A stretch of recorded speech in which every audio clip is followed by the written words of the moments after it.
notice. Y'all can't see me, you got no focus. I show up, they disappear. Hocus pocus. This is war, no respect. When your pores come to sweat. When I call on Artie from 41 Select. Target select, target acquisition. When them shells rain down, you look like a bad car collision. Come get it, come with it. I beat them into submission or play it safe and hit them from some distance. Long range, close range, however I deliver. Shit you gonna remember, I go for kill shots, not to injure. Many spars got no hold. Show them how to use the flow. Man, you can't move the flow. They stay pissed off, cause I'm this hard. I launch rocket raccoons. Countdown to lift off. Listen, hit them with my missile. Blow they spaceship the fuck up. Decapitate Russian sickle. Ravishing Brock rude. Disrespectful nigga. Hakaluga, you been your food. Shit. Far from a small fry. Knuckle up, two black guys from black guys. Listen, man. Bust flames I don't miss. No game, long range, turn your dome to red miss. People on TikTok, face to face with Brock, talk shit, you get knocked out. Damn. Conservative static, sight, picture, bus rounds, hunting season, you silly rabbit. Tricks for kids. Tricks for kids. I will kill you when I step across city blocks. Eddie Brock, Godzilla. Face me, face to feet, get beat, hands and feet, turn your face to mince meat. Listen, yo, I'm not no hero. Forward, down, forward, high punch, grab spine, Sub-Zero. Can't forget about Robbie, have him run into the cops crying, Brock just robbed me, damn pussy. Street fighter with black fist, KO uppercut. Sunflower County, Mississippi. Oh, you can. Sunflower County, Mississippi. Parchment Prison. Parchment Prison is in Sunflower, Mississippi. Greetings and salutations, everybody. I am tired. I've been on the road all day, as you know. You see where I've been. If you follow me on social media, and I've been running all day. How are we doing out there? How are we doing? Sunflower, Mississippi. I don't live near Sunflower is is above Jackson in Mississippi. Not Fort Leavenworth. Yeah, Parchment Prison is in Sunflower, Mississippi, near Greenville. Yeah, in the NOLA. I know where it is. I know it quite well. I know where Belzona, Indianola, all those places are there. But no, I live on the coast of Mississippi. I grew up came of age on the coast of Mississippi, and right now I'm in Kansas. I'm in Kansas. So yeah, Mississippi I always return to. Greetings, how are everybody doing tonight? Thank you for joining me. You're listening to TNathan. This is Conversations with TNathan on the GCPR network and across all my social medias except TikTok because I have been banned from TikTok. Oh, the disrespect. Boston in the house. Boston. Boston. Am I clear? Can y'all hear me clearly? Any feedback? I got a new mic. I got a new mic, and I was just wondering how I sound. Can somebody give me a sound check out there, if you would, please? And let me know how I sound. Yeah. So today we're going to be listening to Biloxi. Oh, thank. Got cousins in Kansas. Okay, Biloxi. Yep, Biloxi. Go for it. Yep. Yep. I attended Jackson State. I'm a Jacksonian. See, I love. I attended Jackson State, and I've been all over. I've literally been probably to every city in Mississippi. Um, just so excited. Thank you for following me. I know you all are following me. You're on YouTube. I have a YouTube listener, Twitch, and my Radio Land. And Radio Land, we're still working on the app, and I'm working on a way once we get the app that you can ask questions like everybody else does. Also, because I appreciate you all. Just give us a little longer. We are getting the app together. Um, Chicago today. Chicago today was exciting. Um, Willie Willie Clayton. I know many people know Willie Clayton. Yeah. Um, Chicago today was exciting. Chicago today was exciting. Tiresome and exciting. Um, I am also going to post a lot of pictures from Chicago today.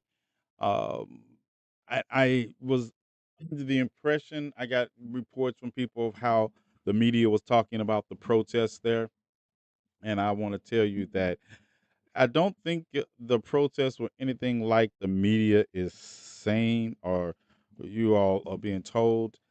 It was nowhere near. Dun dun dun. Oh, gotta get my microphone right. It was nowhere near as many people as I expected. At protesting in Chicago today.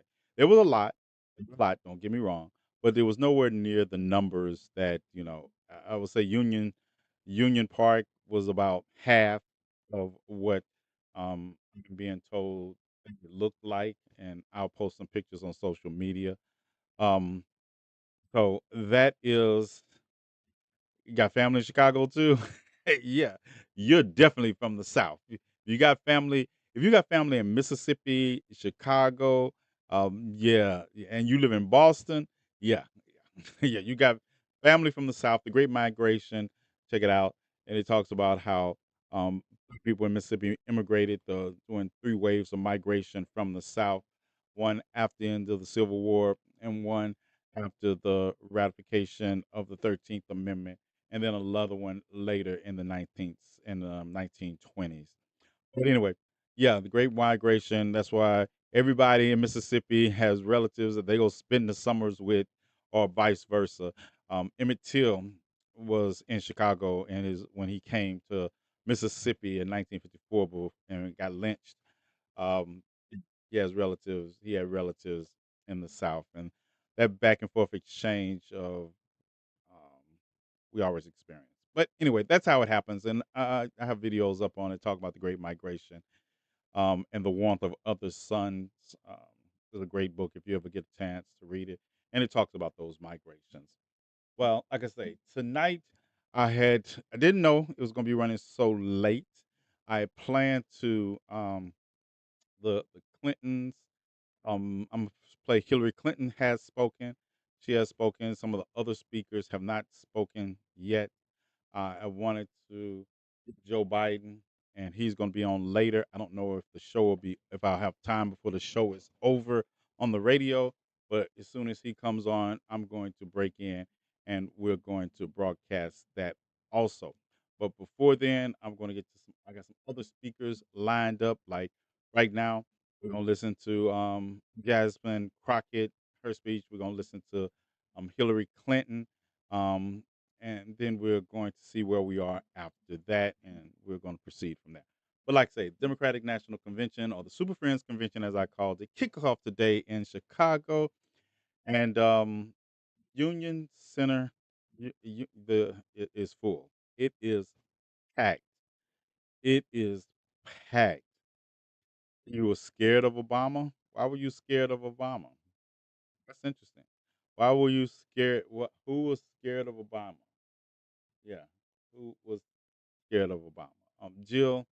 We got Jill Biden is going to speak, but until let's see, I'm not going to kick it off. Let's see who's coming up now. Trying to see if I'm gonna kick it off with Jasmine. We're gonna go into Jasmine. We're gonna listen to Jasmine here, and then we're going to raise up. Greetings, salutations, everybody who just joining. Let's Please get it. welcome Texas Representative Jasmine Crockett. Let me know if there's any echo.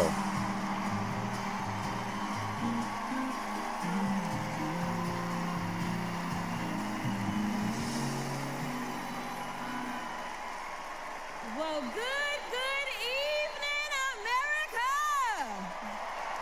Let's go.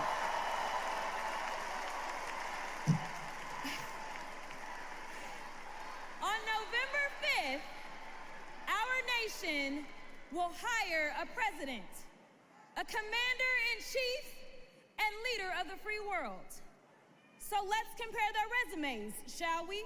We sounding clear? Are we clear? Is it clear? One candidate worked at McDonald's while she was in college at an HBCU. HU. The other was born with a silver spoon in his mouth and helped. Okay, we're going to get back to Jasmine. I know y'all say, what happened? We're going to get back to Jasmine. Jill Biden just came on stage. Give me a moment. We're going to pull that up and we're going to watch. We're going to listen to Jill Biden first, and then we'll come back as time permits, and we'll listen to others. But yeah, give me a moment. Let's get Jill Biden going here and listen to her. Know that everything is going to be all right one day. Or to encourage that child with a stutter to find the confidence she needs. Those moments when I'm reminded of all he's accomplished in the name of something bigger than himself. Receiving the Medal of Freedom with humility.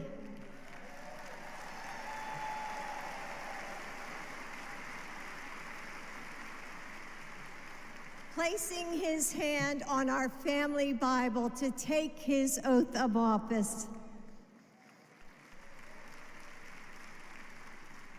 And weeks ago, when I saw him dig deep into his soul and decide to no longer seek re-election and endorse Kamala Harris.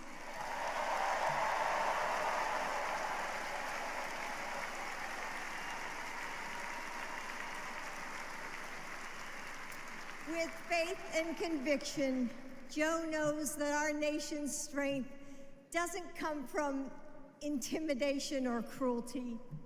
It comes from the small acts of kindness that heal deep wounds, from service to the communities that make us who we are, from love of a country that shines with promise and renewal. Kamala Harris knows that too.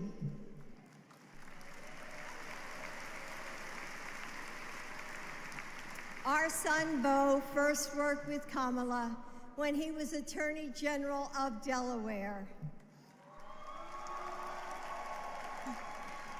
He told me at the dinner table one night, "Mom, she's special, someone to keep your eye on." And he was right. Joe and I know Kamala. We have seen her courage, her determination, and her leadership up close. Kamala and Tim, you will win.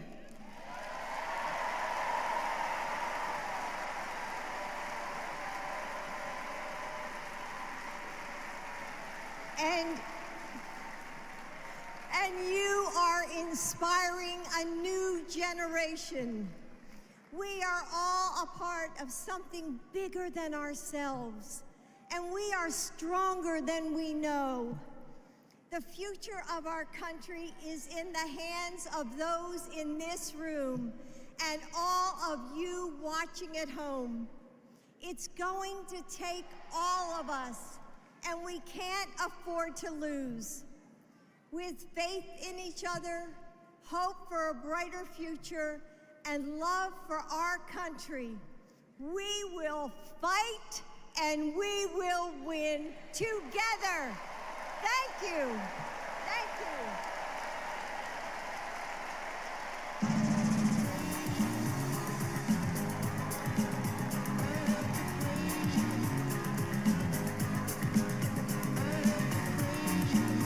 All right, there you have it. That was, of course, the First Please Lady, welcome Jill Biden. First Daughter, Ashley Biden. And this is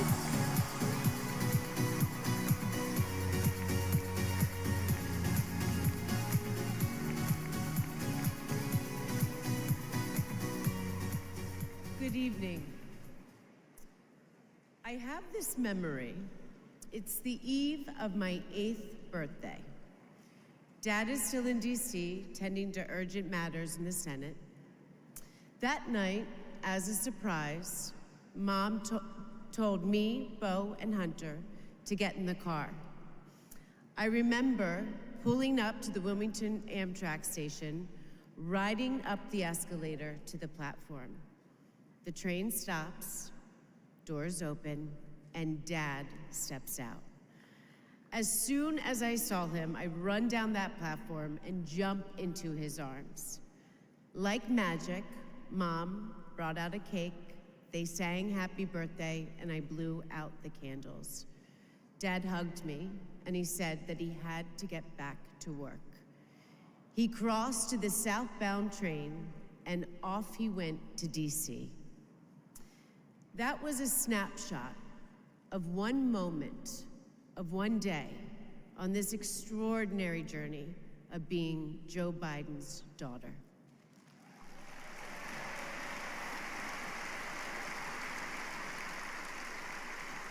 Joe Biden is the OG girl dad. He told me I could be anything and I could do anything. As a child, I would sit on the leather chair in his office doing my homework, and he would sit next to me doing his work, drafting the Violence Against Women Act.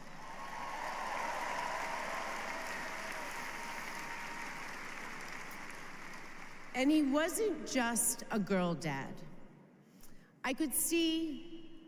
And he wasn't just a girl dad. I could see that he valued and trusted women. How he listened to his mother, how he believed in his sister, and most of all, how he respected my mother's career. Dad was always there, doing everything he could to be a true partner to her. Dad, you always tell us, but we don't tell you enough, that you are the love of our lives and the life of our love.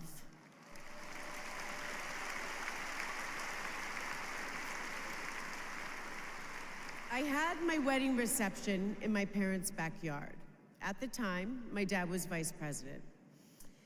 But he was also that dad who literally set up the entire reception.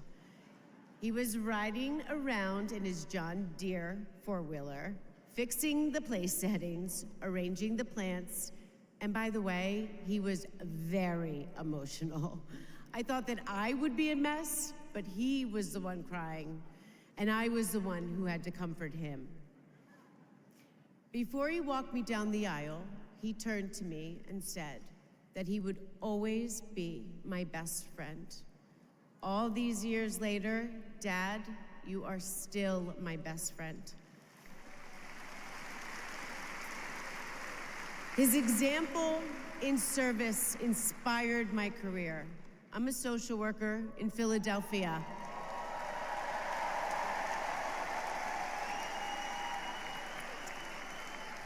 I support formerly incarcerated women as they heal from past trauma and they reclaim their lives. Dad always told me that I was no better than anybody else and nobody was better than me. He taught me that everyone deserves a fair shot and that we shouldn't leave anyone behind. That's what you learn from a fighter who has been underestimated his entire life.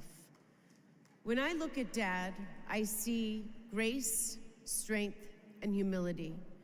I see one of the most consequential leaders ever in history.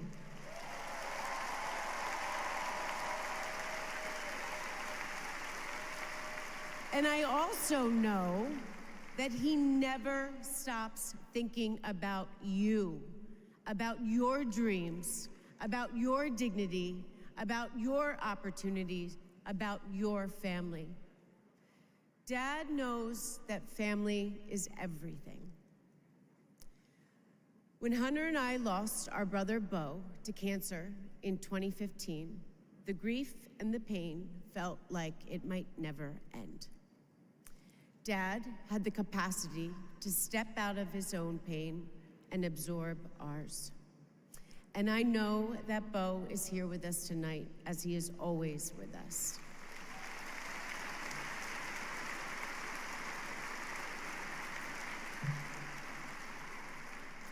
After Bo passed, I got this tattoo on my wrist.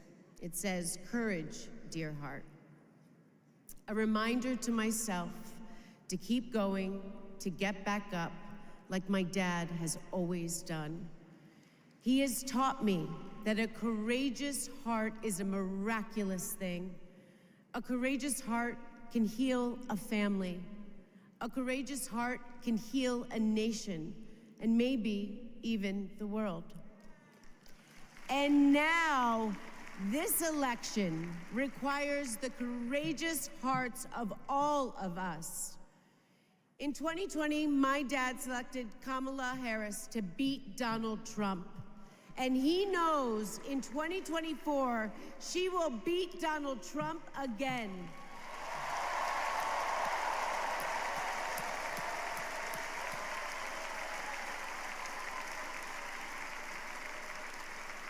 So tonight, I am asking you, if you stood with us in 2020, call upon your courageous heart. Stand with us today. Work harder than you have ever worked before in your life. This is the fight of our lifetime. Our freedom, our democracy, our reproductive rights. All of this, all of it is on the ballot. And I know together we can do this because my dad helped show us the way. And now, I would like to introduce my father, your 46th President of the United States, Joe Biden. That was great. A daughter's love for her father. That was great to see. And I like the way they are doing this torch passing. They are passing the torch. The whole Biden family is passing the torch. And also, he's getting his moment. No, this is not the convention he was expecting, but it is the convention we needed.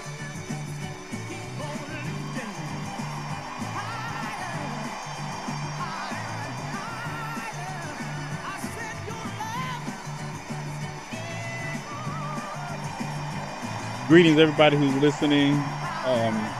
Welcome to Conversation with TNathan. This is where I was today, and this is what I was up to all day. So, got some videos coming from the area. Just put it this way: the United Center is packed. This is packed. There are people outside. There are jumbotrons. This area is. Thank you.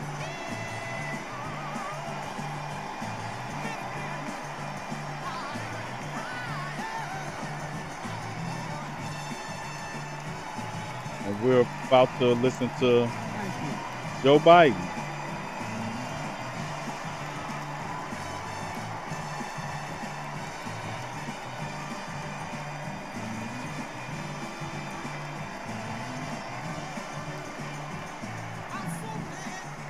Thank you, thank you, thank you.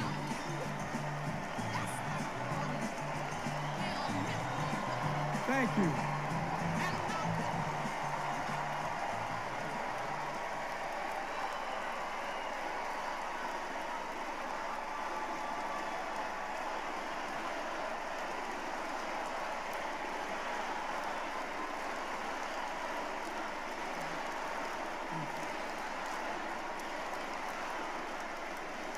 Thank you, thank you, thank you.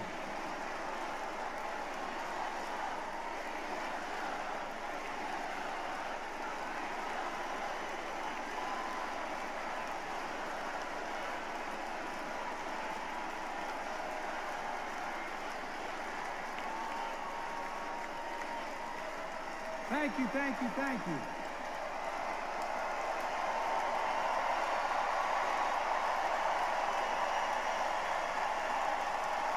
Thank you.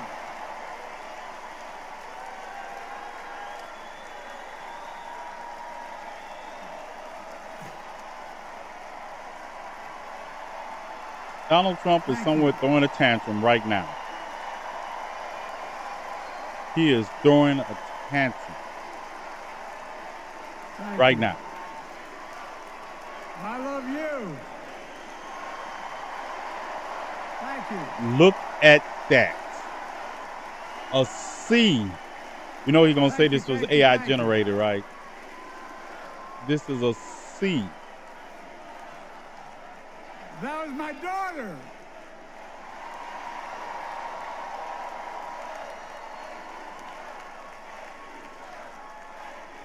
Thank you.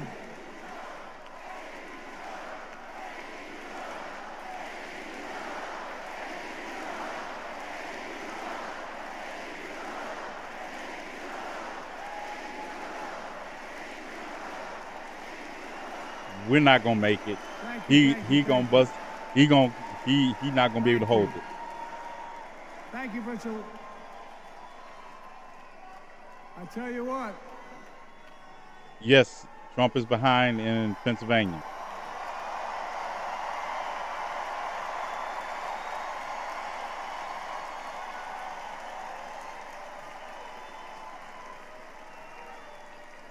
To my dearest daughter Ashley, God love you, you're incredible. Thank you for the introduction and for being my courageous heart, along with Hunter and our entire family, and especially our rock, Jill.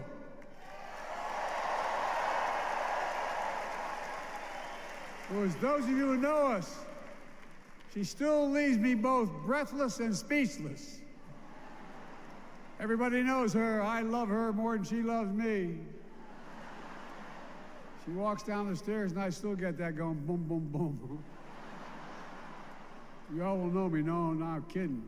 Go in his I don't give a fuck phase. Let's give a special round of applause to our First Lady, Jill Biden. Joe is in his I don't give a fuck phase.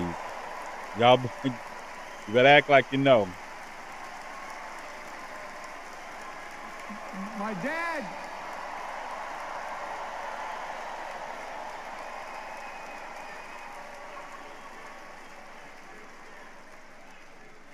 My dad used to have an expression, for real. He'd say, Joey, family is the beginning, the middle, and the end. And I love you all.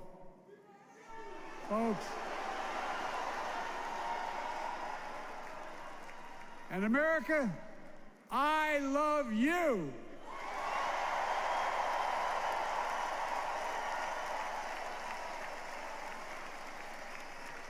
Folks, let me ask you.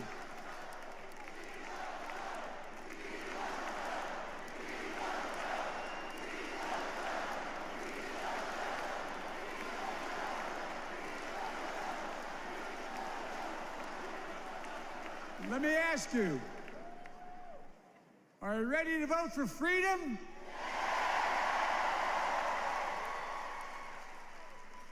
Are you ready to vote for democracy and for America? Let me ask you, are you ready to elect Kamala Harris and Tim Walz, President and Vice President of the United States?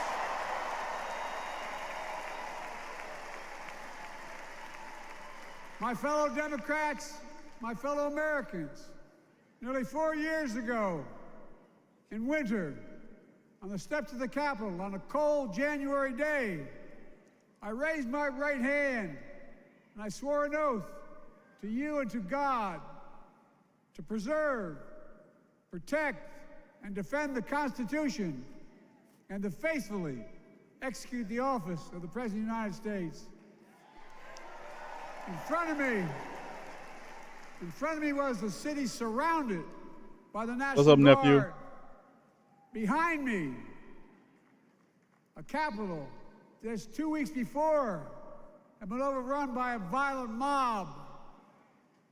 But I knew then, from the bottom of my heart, that I knew now, there is no place in America for political violence. None. Greetings and salutations, everyone just joining. You love your country only when you win. And not say you love your only when you win. Yeah. In that moment, I wasn't looking to the past. I was looking to the future. I spoke of the work at hand, the moment we had to meet. It was, as I told you then, a winter of peril and possibility. Of peril and possibility. We're in the grip of a once-in-a-century pandemic, historic joblessness, a call for racial justice long overdue, clear and present threats to our very democracy. Thank you.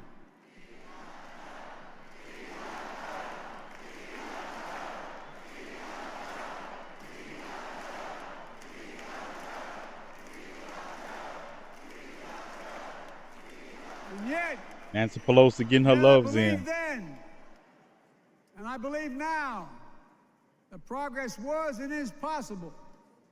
Justice is achievable. And our best days are not behind us, they're before us.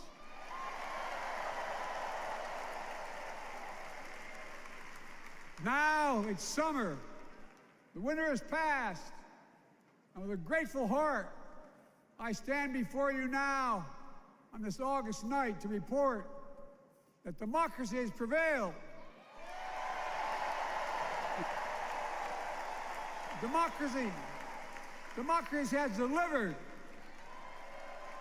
And now democracy must be preserved.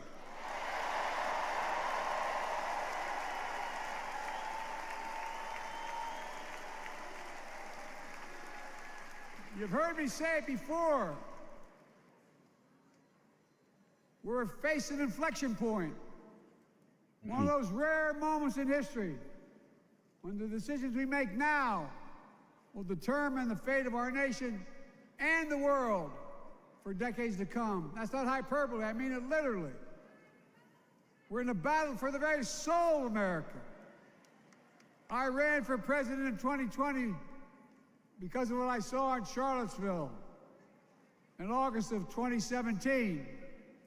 Extremists coming out of the woods, carrying torches, their veins bulging from their necks, carrying Nazi swastikas, and chanting the same exact anti-Semitic bile that was heard in Germany in the early 30s. Neo-Nazis, white supremacists, the Ku Klux Klan, so emboldened by a president then in the White House that they saw as an ally. They didn't even bother to wear their hoods. Okay. Hate was on the march in America. Old ghosts and new garments, stirring up the oldest divisions.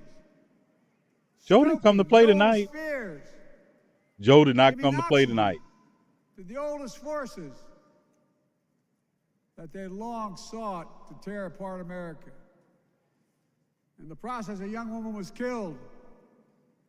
When I contacted her mother, I asked about what happened. She told me. When the president was asked what he thought had happened, Donald Trump said, and I quote, "There are very fine people on both sides. My God."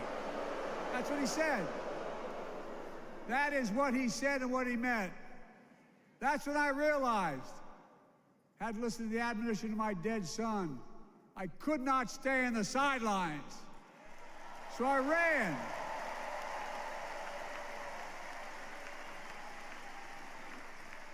Because I had no intention of running again. I just lost part of my soul. But I ran with a deep conviction. In America, I know and believe in an America where honesty, dignity, decency still matter. An America where everyone has a fair shot and hate has no safe harbor.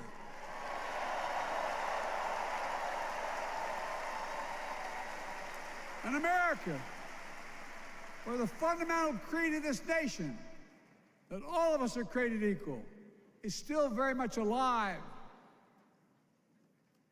and a broad coalition of Americans joined with me.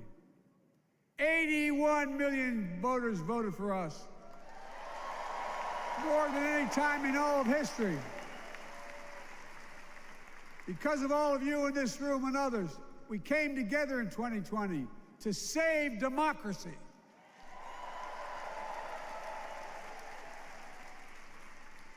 As your president, I've been determined to keep America moving forward, not going back, to stand against hate and violence in all its forms, to be a nation where we not only live with but thrive on diversity, demonizing no one, leaving no one behind, and becoming the nation that we profess to be. I also ran to rebuild the backbone of America, the middle class.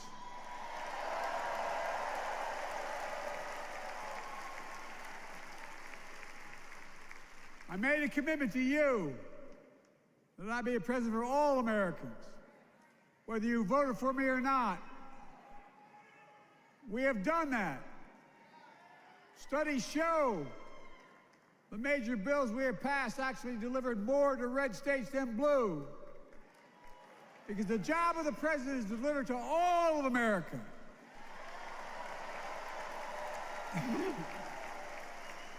Because of you, and I'm not exaggerating, because of Ask you, your mama. I'm sure she we've know. had one of the most extraordinary 4 years of progress Ask your mama. ever, period. When I say we, I mean Kamala and You got me. more important questions to be asking. You need to ask your mama who your daddy is, which one of your uncles. Just think about it. COVID no longer controls our lives. We've gone from economic crisis to the strongest economy in the entire world. Record 16 million new jobs. Record small business growth. Record high stock market. Record high 401ks. Wages up and inflation down, way down, and continuing to go down.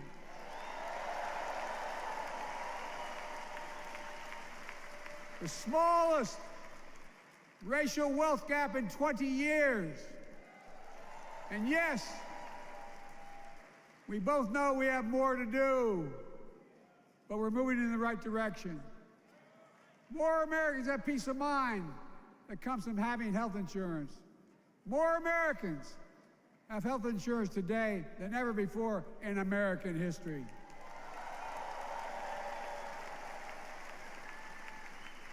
And after, as a young senator beginning to fight for 50 years to give Medicare the power to negotiate lower prescription drug prices, we finally beat Big Pharma.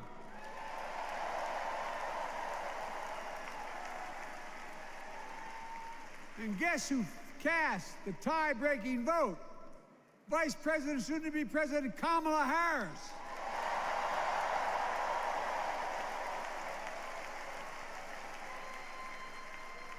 And now it's the law of the land. Instead of paying $400 a month for insulin, seniors with diabetes will pay $35 a month. The law we passed already includes, starting in January, every senior's total prescription costs can be capped at $2,000 no matter how expensive the drugs they have. And what we don't focus on, and our Republican friends don't seem to understand, our reforms don't just save seniors money, they save the American taxpayers money. You know what we just passed saved? It saved $160 billion over the next decade. That's not hyperbole. It's because Medicare no longer has to pay those exorbitant prices to the big pharma. But look, well, thank you, Kamala, too. Look, folks, how can we have the strongest economy in the world without the best infrastructure in the world? Donald Trump promised Infrastructure Week. every week for 4 years. And he never built a damn thing.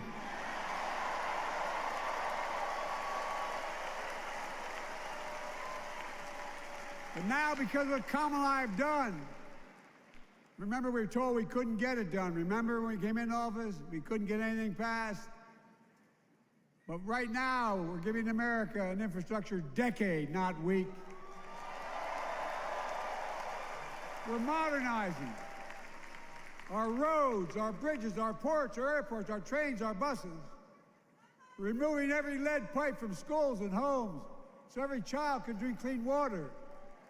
Providing affordable high-speed internet for every American, no matter where they live, not unlike what Roosevelt did with electricity. And so much more. We are uniting the country. We're growing our economy. We're improving our quality of life. And we're building a better America.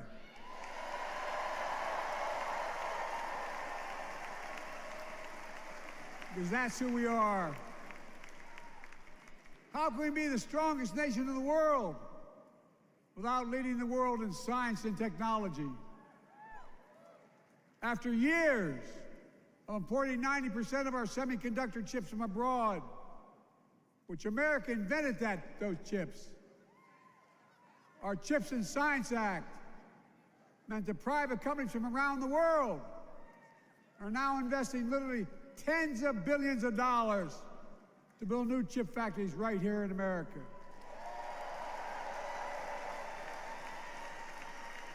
And over that period, they'll create tens of thousands of jobs. And many of those jobs in the so-called fabs, the buildings that make the chips, that's being constructed now. And guess what? The average salary in those fabs, size of a football field, will be over $100,000 a year, and you don't need a college degree.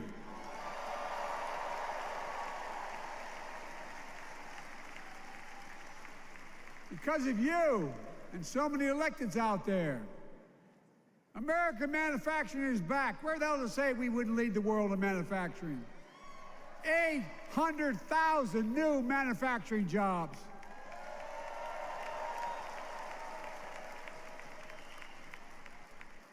Our Republican friends and others made sure they'd go abroad to get the cheapest labor. We used to import products and export jobs. Now we export American products and create American jobs. Right here in America, where jobs belong. With every new job, with every new factory, pride and hope is being brought back to communities throughout the country that were left behind. You know you're from them, many of you. You know what it's like when that factory closed, where your mother, your father, your grandmother, grandfather worked. And now you're back, providing once again, proving that Wall Street didn't build America, the middle class built America, and unions built the middle class.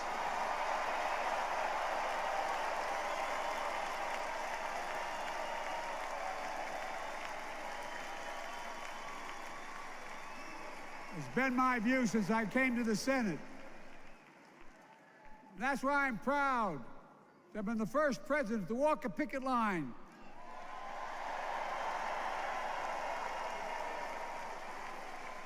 And be labeled the most pro-union president in history, and I accept it. It's a fact. Telling you, Joe in his I don't give a fuck mode. Because when unions do well, we all do well. Joe in his I don't give a fuck mode. I'm going to tell you what I've been thinking. You got it, man. You got it.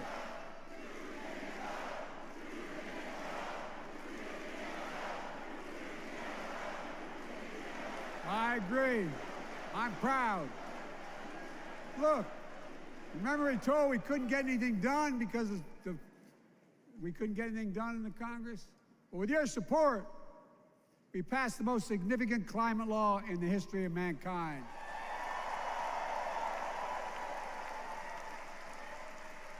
Over $370 billion.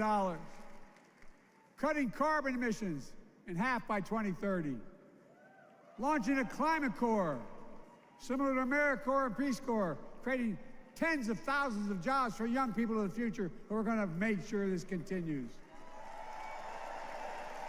Creating hundreds of thousands of jobs in clean energy for American workers, including the IBEW installing 500,000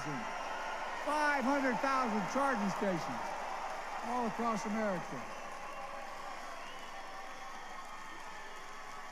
And in the process, reducing carbon emissions. And we're seeing it. We're seeing to it that the first beneficiaries of environmental initiatives are those MAGA heads are exploding right now. Louisiana and Delaware. Route 9. All the factories, all those chemical factories are right next to the poorest neighborhoods. They're the ones we're going to bring back.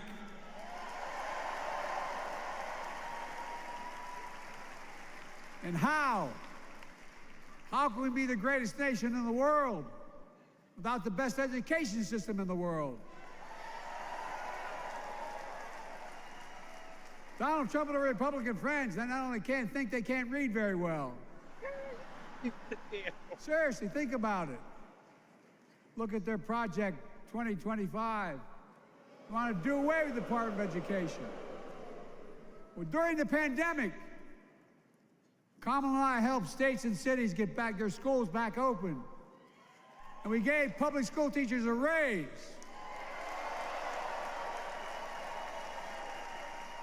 We created apprenticeships with businesses and communities, putting students on a path to a good paying job, whether or not they go to college.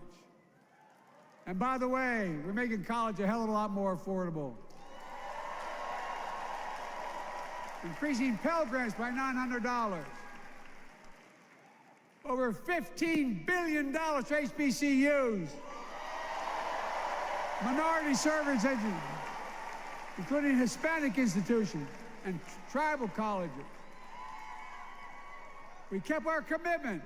Let's go, to Brandon. More student relief than ever by lifting the burden of helping This the millions Brandon of y'all families wanted? so they could get married, start a family, buy a home, and begin to build family wealth and contribute to the community and grow our economy. It's the Brandon y'all wanted? It's the dark Brandon y'all It's wanted? not costing us, it's creating more wealth. We fundamentally transformed how our economy grows. From the middle out and the bottom up, instead of the top down. You know, my dad used to say there wasn't a whole hell of a lot to drop down on my kitchen table at the end of the month. I come from a basic middle-class family. 3-bedroom house, 4 kids, a grandpop living with us, decent neighborhood, but never a penny to spare. And look, that top-down notion never worked. A lot of Democrats didn't think it worked, thought it worked, but it doesn't. And when we did all that, what we've done, everybody can do well. Everybody.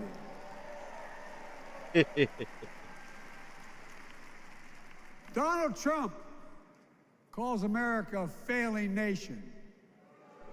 No, I'm serious, but think about this.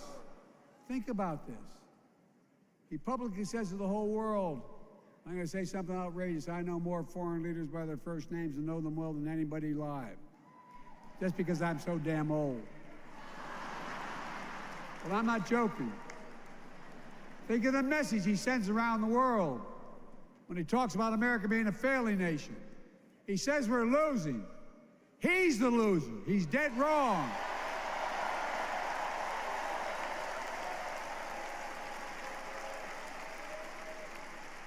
Many of you are very successful people who travel the world. Name me a country in the world that doesn't think we're the leading nation in the world. Without America, not a joke, think about it. I'm being literal. Who could lead the world other than the United States of America? Well, guess what?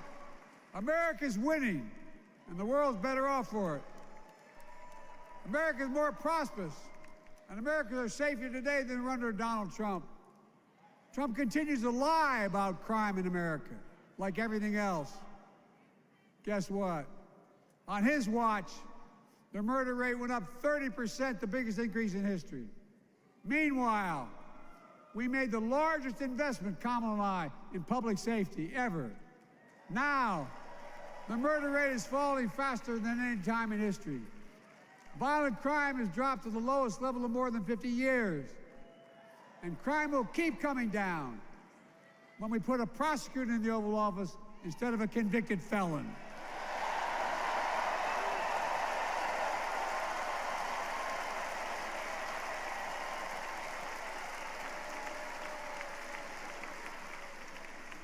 And folks, the distinguished senator from the Senate from California and I passed the first ban on assault weapons. And guess what? It worked. If we care about public safety, we need to prevent gun violence. And what makes me ashamed when I travel the world, which I do, more children in America are killed by a gunshot than any other cause in the United States.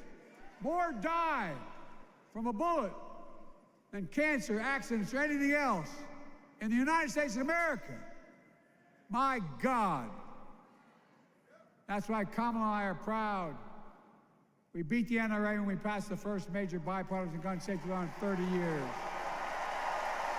Now, if we can only stop arming Israel. We can only stop arming Israel. That comes from here. But perfection isn't on the ballot, I know. Assault weapons again. And demand universal background checks.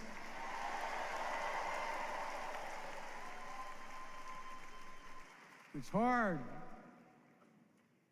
I never thought I'd stand before a crowd of Democrats and refer to a president as a liar so many times. No, I'm not trying to be funny. It's sad. Trump continues to lie about the border. Here's what he won't tell you. Trump killed the strongest bipartisan border deal in the history of the United States. That we negotiated with the Senate Republicans took 4 weeks. Once it passed, and never acknowledged the most expansive border change in American history. He called senators to say, don't support the bipartisan bill, because he said it would help me politically and hurt him politically. My God. No, I'm serious. Think about it. Not a joke. Ask even the press who doesn't like me. They'll tell you that's true. Typically, Trump, once again, putting himself first and America last. Then I had to take executive action. The result of the executive action I took, border encounters have dropped over 50%. In fact, there are fewer border crossings today than when Donald Trump left office. And unlike Trump, we will not demonize immigrants, saying they're the poison of blood of America. Poison the blood of our country. Kamala and I are committed to strengthening legal immigration, including protecting dreamers and more.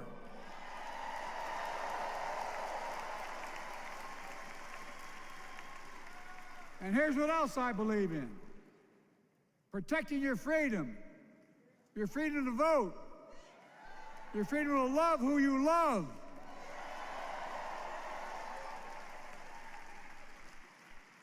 And your freedom to choose.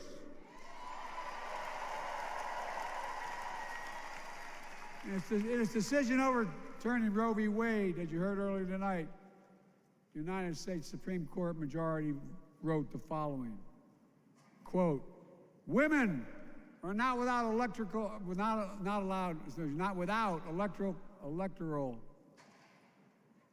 or political power. No kidding. MAGA Republicans found out the power of women in 2022. Oh, black women. Power of black women. And Donald Trump is going to find out the power of women in 2024. I was just talking about that with somebody today. I was just talking about how many women are Donald there. Trump and his mega Now, if we Republican can just stop right-wingers arming Israel, we might seek be to on to erase something. history. We Democrats continue to write history and make more history. I'm proud to have kept my commitment to appoint the first black woman to the United States Supreme Court.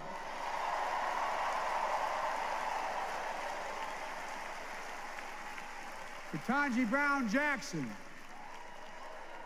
a symbol for every young woman in America. If this was the Joe they would have been had. I'm proud that I've kept my commitment to have an administration that looks like America and that taps in to the full talent of our nation.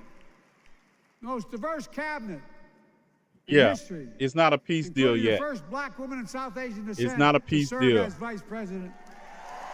Not a peace deal until Hamas agrees to it. And will soon serve as the 47th president of the United States. She's not just passing he's passing the torch. She is good. Look. Thank you, Kamala. I wonder if they unfurled another banner yet. The prolonged love, Joe, you all got earlier was because they unfurled the banner. I've said we have many obligations as a nation, but I got in trouble years ago for saying I'd make no apologies. We have only one truly sacred obligation: to prepare. I was in Chicago all day. I heard nothing about it. I heard nothing about the deal until I got on the plane. And when they don't. That's why I'm so proud they've written and signed the PACT Act. One of the most significant laws ever, helping veterans and their families exposed to toxic materials like burn pits in Agent Orange. What's up, GCPR? I was around during the Vietnam Y'all stick War. around for a little while. We're just going to take over GCPR for able now. to prove that there's illness I think this as a needs to go out to the consequence rest of the world. We're going to take over the radio station. If my No boss one was calls able me, to prove I'll initially deal with it then. But right now, because they we're going to lived in keep burn rolling. pits like my son lived next to in Iraq for a year. That is the cause of their illness. But because of the PACT Act, Tag me. a Tag me or surviving send it spouse to with me. 2 children is now eligible for a stipend of about $3,000 a month.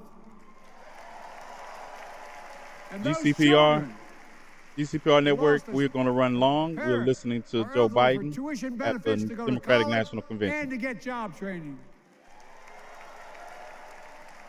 It's already helping over 1 million veterans and their families just so far. Well, I love them, and I'm so proud of my son's service. We get it.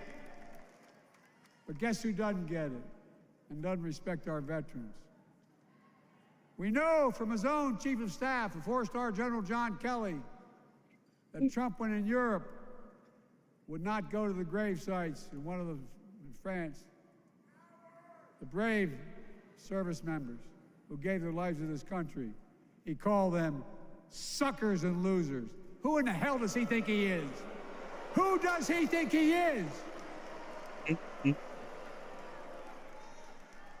There's no words for a person. They're not the words of Yeah, I'm gonna post this not Truth worthy Social post of on being my Commander-in-Chief. Twitter Period. page. Not then, not now, and not He's ever. having a meltdown on Truth Social. I mean that. I mean that from the bottom of my heart.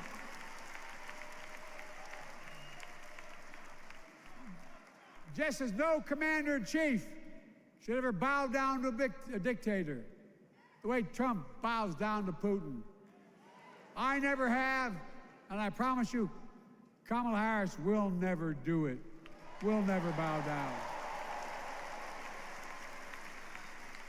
When Trump left office, Europe and NATO was in tatters. Not a joke. America First doctrine changed our whole image in the world. Well, they gave the hours, about 190 hours sum total, than my counterparts or heads of state in Europe to strengthen NATO. We did. We united Europe like it hadn't been united for years. adding Finland and Sweden to NATO. 10 days before he died, Henry Kissinger called and said, not since Napoleon has Europe not looked over their shoulder at Russia with dread, until now. Until now. Well, guess what? Putin thought he'd take Kyiv in 3 days. 3 years later, Ukraine is still free.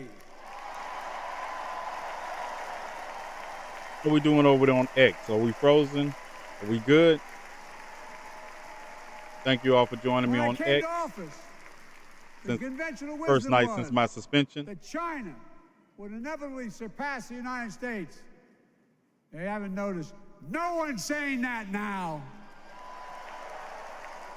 Joe fired up.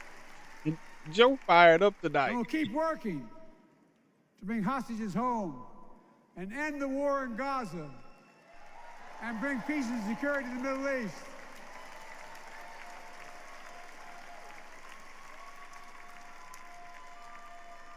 As you know, I wrote a peace treaty for Gaza.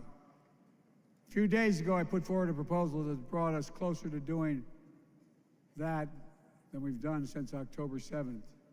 We're working around the clock, my Secretary of State, to prevent a wider war and reunite hostages with their families and surge humanitarian health and food assistance into Gaza now. To end the civilian suffering of the Palestinian people, and finally deliver a ceasefire and end this war.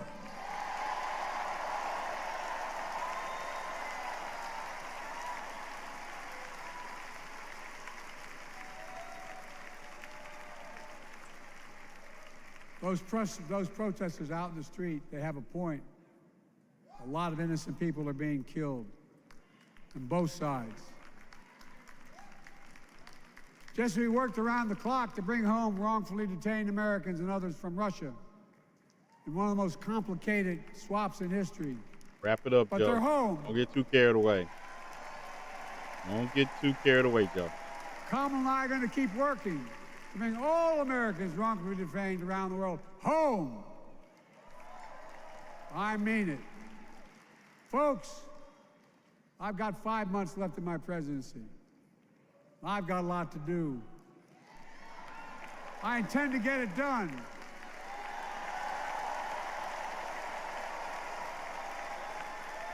It's been the honor of my lifetime to serve as your president.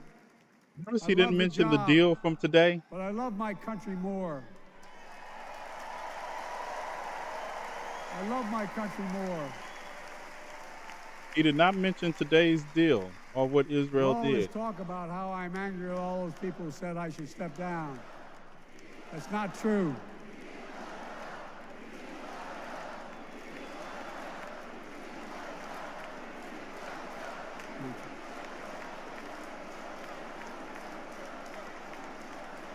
I love my country more, and we need to preserve our democracy.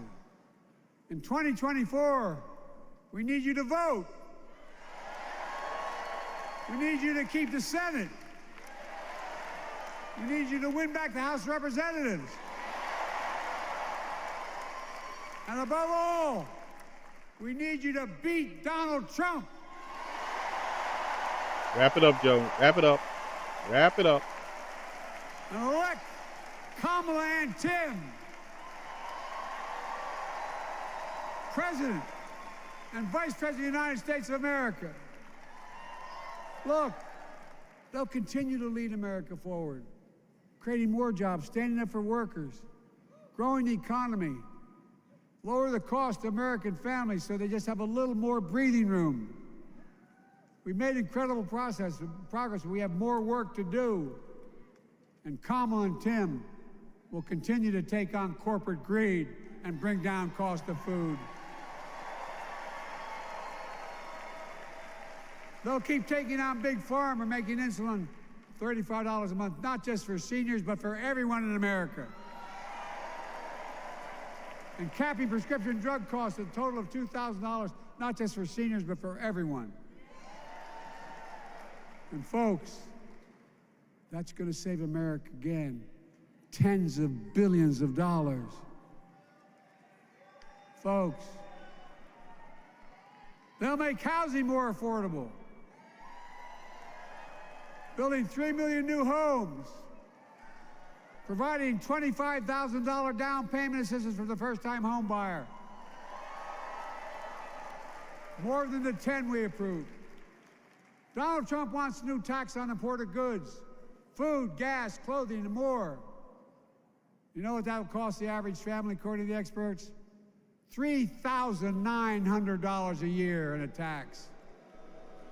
No, that's a fact. Kamala and Tim will make the child care tax credit permanent.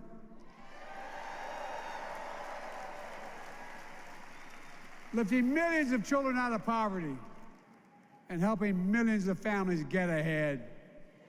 But you know what Trump has? He created the largest debt any president had in 4 years with his $2 trillion tax cut for the wealthy. Well, Trump has a new plan. He wants to provide a $5 billion tax cut for corporations and the very wealthy. Read it. Put us further in debt. Joe don't give a fuck tonight. Folks, He say, this is the last time I'm gone. We have 1,000 billionaires in America. You know Gone. what their average Go all tax rate in. They pay 8.2%. If we just increase their taxes we proposed to 25%, which isn't the highest tax rate even, it would raise $500 billion new dollars over 10 years. They'd still be very wealthy. Look, Kamala and Tim are going to make them pay their fair share. They'll protect Social Security and Medicare. Trump wants to cut Social Security and Medicare. Kamala and Tim will protect your freedom. They'll protect your your right to vote. They'll protect your civil rights. And you know, Trump will do everything to ban abortion nationwide. Oh, he will. You know, Kamala and Tim will do everything they possibly can. That's why you have to elect a Senate and a House to restore Roe v. Wade.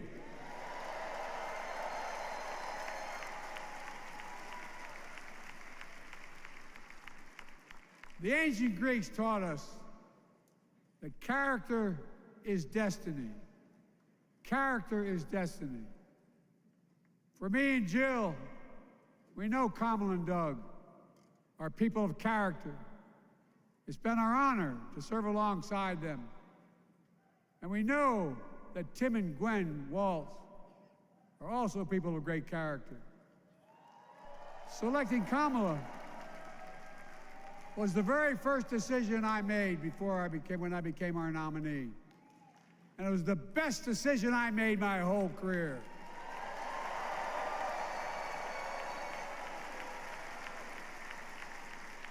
We've not only gotten to know each other, we've become close friends. She's tough, she's experienced, and she has enormous integrity, enormous integrity. Her story represents the best American story. And like many of our best presidents, she was also vice president. That's a joke.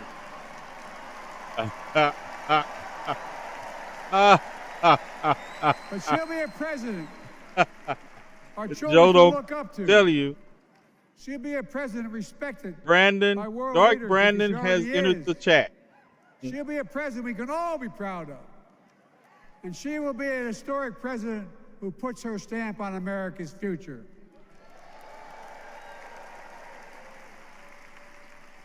This will Emotional be the first damage. presidential election since January 6th.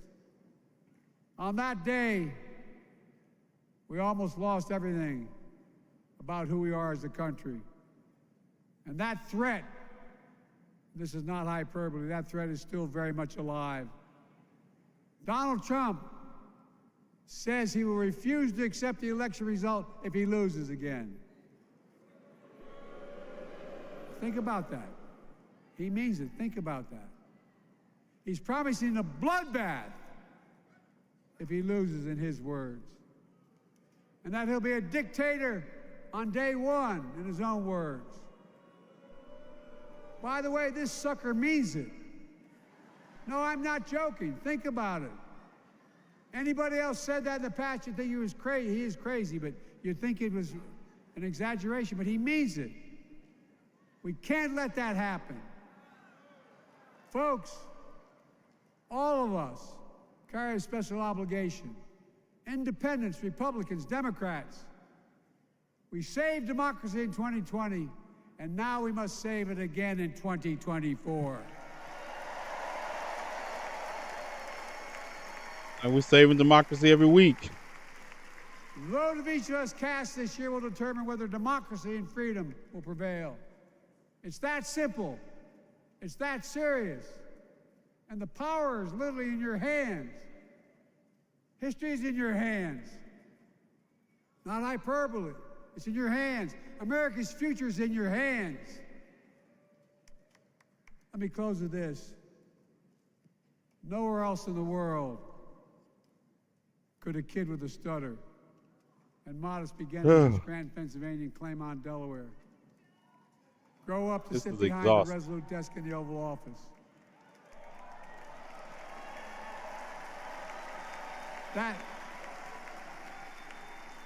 That's because America is and always has been a nation of possibilities. Possibilities. We must never lose that. Never.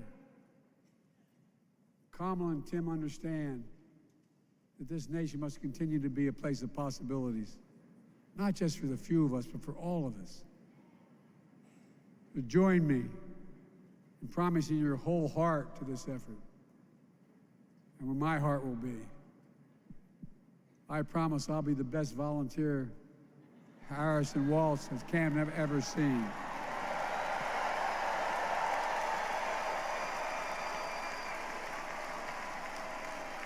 Each of us has a part in the American story. For me and my family, there's a song that means a lot to us, that captures the best of who we are as a nation. The song is called American Anthem. There's one verse that stands out, and I can't sing worth a damn, so I'm not going to try. I'll just quote it. I can't sing worth a damn. The prayers of centuries Damn, brought Joe. us to this day. Damn, dog bread. What shall our legacy be? What will our children say? Let me know in my heart when my days are through. America, America, I gave my best to you.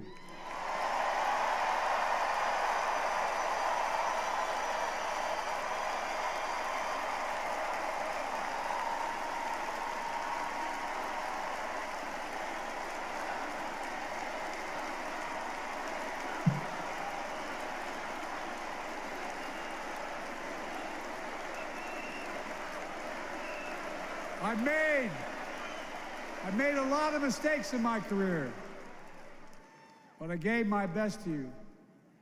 For 50 years, like many of you, I've given my heart and soul to our nation.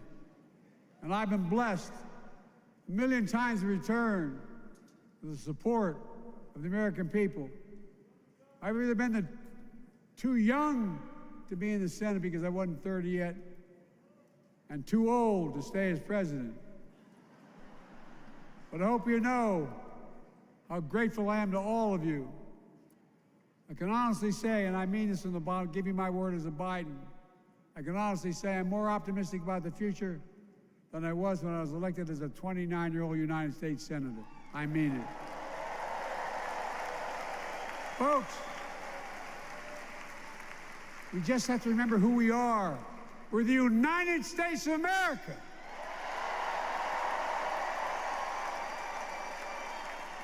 And there's nothing we cannot do when we do it together.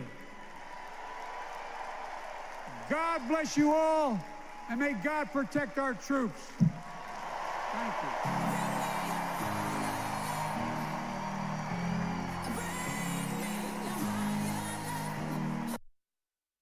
Right. Well, looks like Dark Brandon showed up and showed he's a you all counting him out.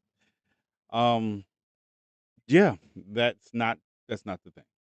Um, yeah, he showed up and showed out.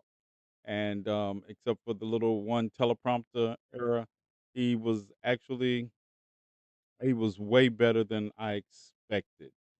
Um, yeah, he was way better than I expected. But I think it's a weight off his shoulder. I do believe that it is a definite weight off of his shoulder at this point, and he is able to just do what he wants to do. Um, yeah, I never seen him say "damn" so many times in a speech in a long time. Not since he was the, the second term of President Obama's, the second President Obama's second term. But like I said, I was in Chicago, so it's a lot I'm going to be covering. Just a moment. Let me give me a moment to. I forgot. TCPR. Yeah. What's up?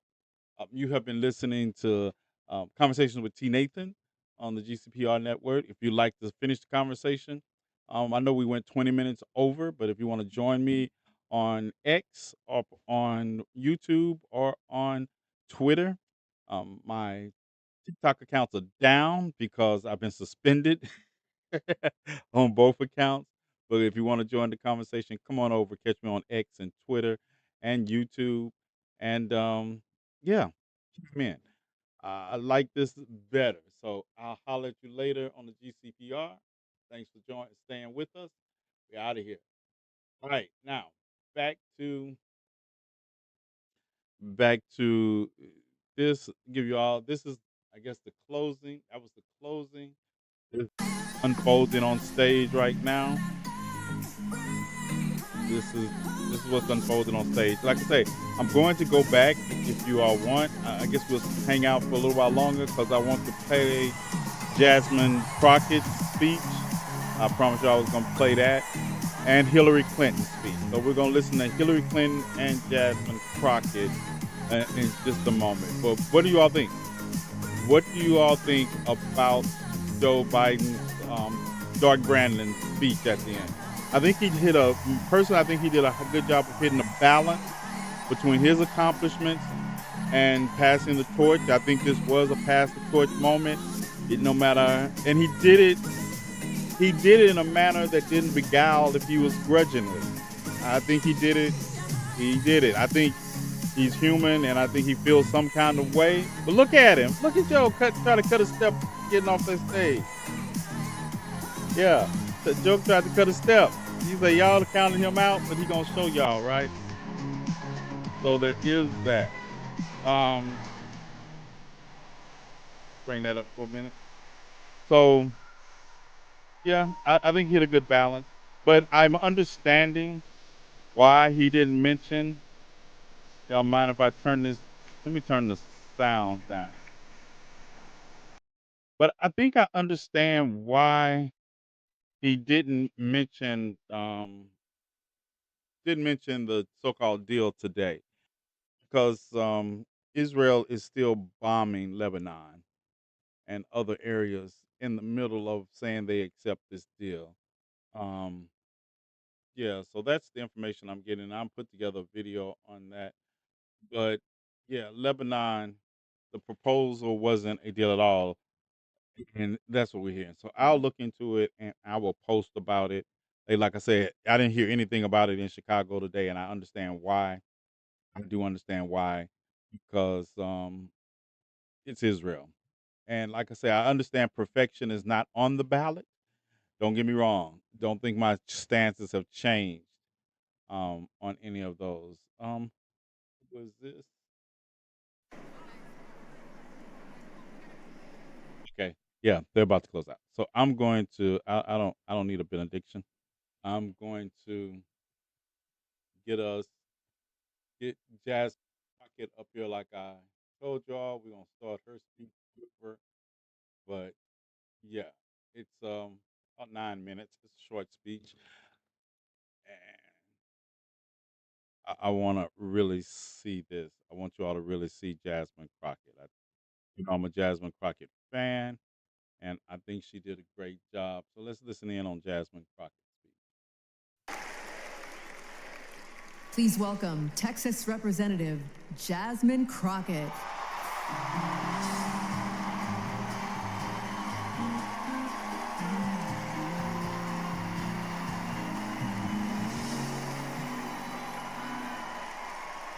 Well, good evening, America!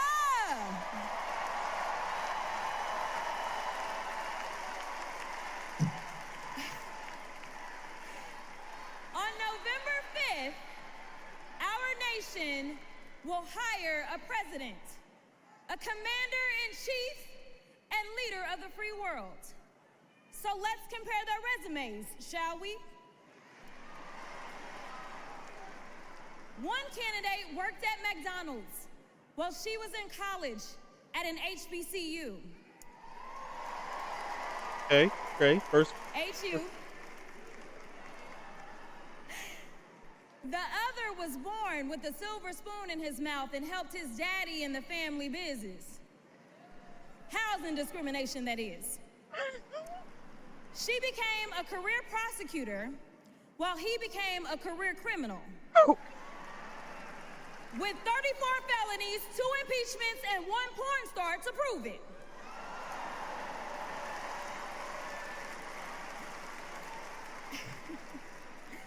Her entire career as an elected district attorney, attorney general, and senator, she's always worked for one client, the people.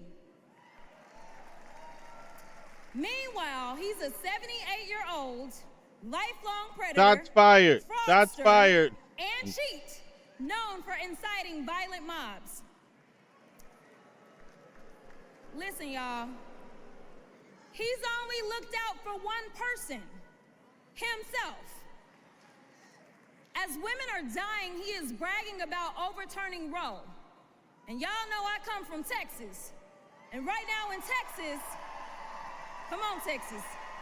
But right now in Texas, they want to institute the death penalty. That is a problem. While Kamala Harris is fighting for our reproductive rights to be restored. She is also the leader we need on the global stage. She helped secure the release of Americans wrongfully detained in Russia. At the same time, he cozies up to his role model, Vladimir Putin, and MAGA holds legislation hostage here at home, critical resources to secure the border, military aid to Ukraine, and even the Farm Bill. She's lived the American dream while he's been America's nightmare.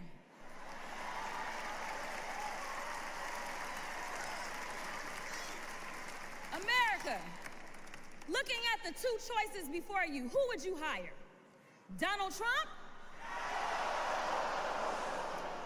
or Kamala Harris?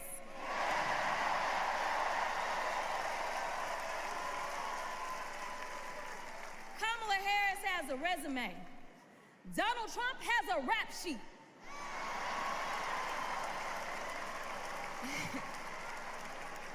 She presides over the Senate while he keeps our national secrets next to his thinking somebody chair. take that. Y'all know what I said that other time. In Mar-a-Lago. Well, Donald Trump wants to put our 1787 Constitution through his Project 2025 paper shredder and make every day January 6th. Kamala Harris is fighting to fulfill the promise of America. In the real world, this wouldn't even be close. But this election is. Don't make a mistake. We are the underdogs in this fight, even though there is only one person qualified, only one person who's done the work and who has delivered the results. And she's needs you. She needs your one vote this November. Can we count on you?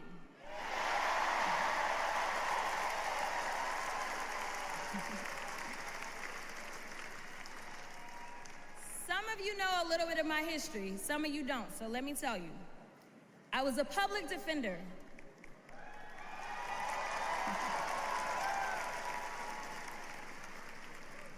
I did criminal defense as well as practiced civil rights law for almost 2 decades. I know a good prosecutor when I see one. Kamala Harris is the kind of prosecutor we long for in the cases like those of Breonna Taylor. Yeah. She was the first attorney general in the nation to order that her officers wear body cams, and she started the Back on Track program to reduce recidivism.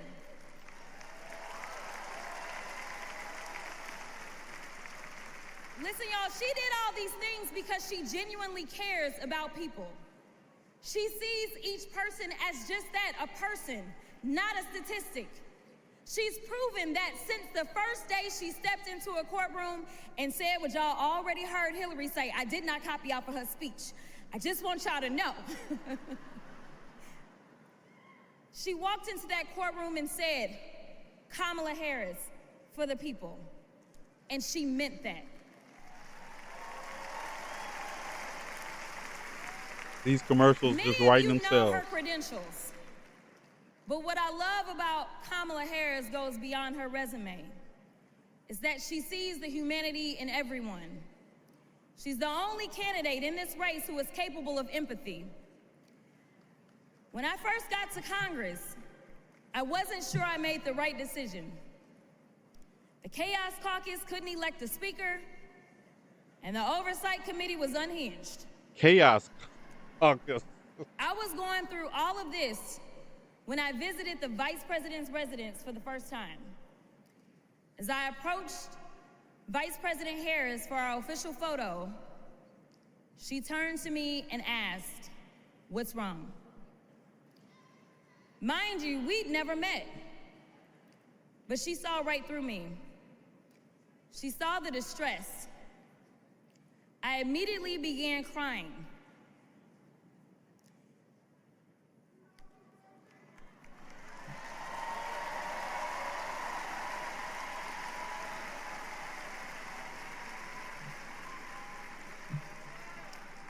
And the most powerful woman in the world wiped my tears and listened.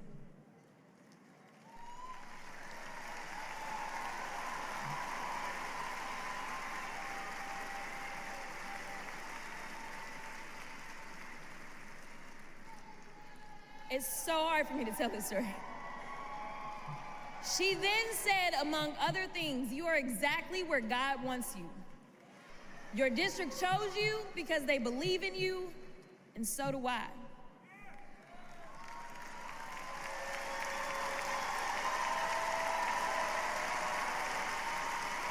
I'm gonna stop. Okay. The next month, I went viral for the first of many times to come. For hitting Republicans with a dose of their own medicine.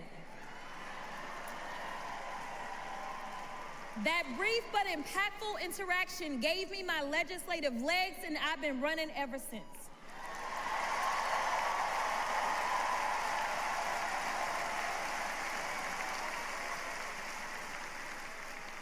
The question before us is, will a vindictive, vile villain violate voters' vision? Oh, she gave us some V's. She gave us some V's. Y'all didn't hear. For a better America or not, I hear alliterations are back in style. We deserve better. We deserve a president who can be a bright light in a sea of darkness. One who will pull us forward, because we won't go back. He hit us with alliteration, y'all. Amanda Gorman said it best. There's always light If only we are brave enough to see it. She gave If us some only we are beans. brave enough to be it. You all will be seeing that on Kamala my Harris showed me social that media. light. And America, when she is our president, together we will shine as that beacon of hope and freedom around the world once more. God bless y'all.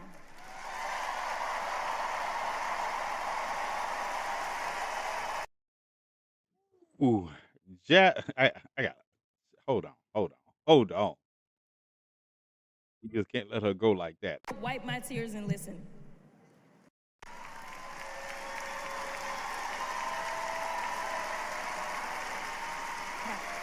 I'm gonna stop. Okay. We deserve a president who can be a bright light in a sea of darkness. One moment. Generations are back in style.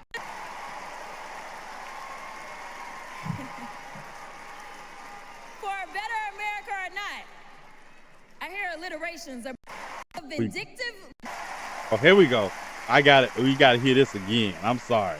Y'all just had to bear with me. The question before us is, will a vindictive, vile villain violate voters' vision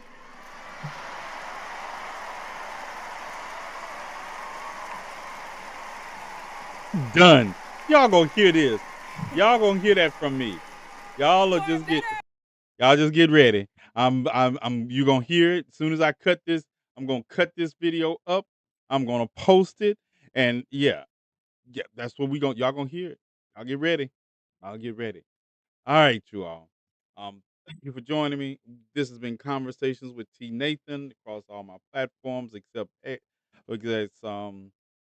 except what TikTok. Yeah, but we're gonna get used to this. We're gonna start building this up, and we're gonna get on. You all following us on multiple platforms, so we can continue to bring you lives like this.